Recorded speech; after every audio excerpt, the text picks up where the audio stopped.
ಹೆಸರು ರಾಜಶೇಖರ ಗೌಡ. ನಾನೊಬ್ಬ ಸಾಹಿತಿ.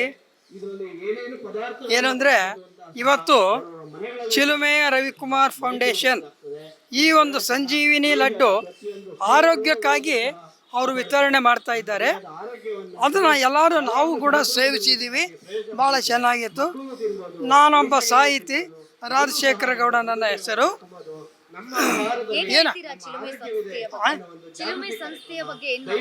ಏನು ಅಂತಂದರೆ ಆತ್ಮೀಯ ಸಾರ್ವಜನಿಕ ಬಂಧುಗಳಲ್ಲಿ ಒಂದು ಮನವಿ. ಈ ಒಂದು ಲಡ್ಡನ್ನು ಎಲ್ಲರೂ ತಿಂದರೆ ಆರೋಗ್ಯ ಚೆನ್ನಾಗಿರುತ್ತದೆ.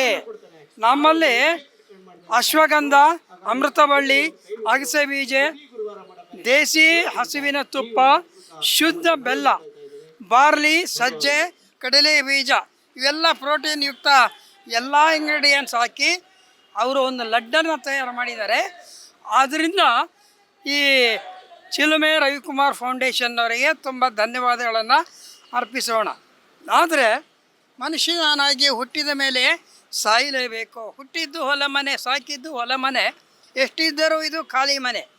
ಆದರೆ ನಾವೇನು ಮಾಡ್ತೀವಿ, 84 ಲಕ್ಷ ಜೀವರಾಶಿಯಲ್ಲಿ ಬಂದು ನಾನು ನಂದು ಎಂಬ ಅಹಂಕಾರದಲ್ಲಿ ನಾವು ಮೆರಿತಾ ಇದ್ದೀವಿ.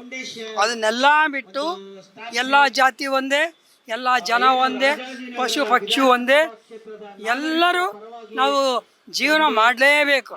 ಈ ರೀತಿ ಜೀವಿಸಿ ನಾವು ನಮಗೆ ಬೇಕಿಲ್ಲ ಸಿರಿತನ, ಬಾರದಿರಲಿ ಬಡತನ, ನಮ್ಮಲ್ಲಿ ಏಕೆ ಹಾಗೆತನ, ಸದಾ ಹೀಗೆ ಇರಲಿ ನಮ್ಮ ನಿಮ್ಮೆಲ್ಲರ ಗೆಳೆತನ, ಅದು ಕೊನೆತನ ಅಂತ ಹೇಳಿ ನಾನು 2 ಮಾತುಗಳನ್ನು ಮುಗಿಸುತ್ತೇನೆ. ಈ ಅಶ್ವವೇಗ ಈ ಒಂದು ದೂರದರ್ಶನಕ್ಕೆ ನನ್ನ ಕೋಟಿ ನಮನಗಳನ್ನು ಸಲ್ಲಿಸುತ್ತೇನೆ. ಈ ಸಂಜೀವಿನಿಯವರಿಗೂ ಸಹಿತ ಕೋಟಿ ನಮನಗಳನ್ನು ಸಲ್ಲಿಸುತ್ತೇನೆ. ಭಾಳ ಖುಷಿ ಆಯಿತು, ಸಂತೋಷವಾಯಿತು. ಎಲ್ಲ ಆ್ಯಂಕರ್ಸಿಗೆ, ಕ್ಯಾಮ್ರಾಮನ್ಸಿಗೆ ಸಹಿತ ನಾನು ತುಂಬ ಧನ್ಯವಾದಗಳನ್ನು ಅರ್ಪಿಸುತ್ತೇನೆ ಅಂತ ಹೇಳುತ್ತಾ ನನ್ನ 2 ಮಾತುಗಳನ್ನು ಮುಗಿಸುತ್ತೇನೆ.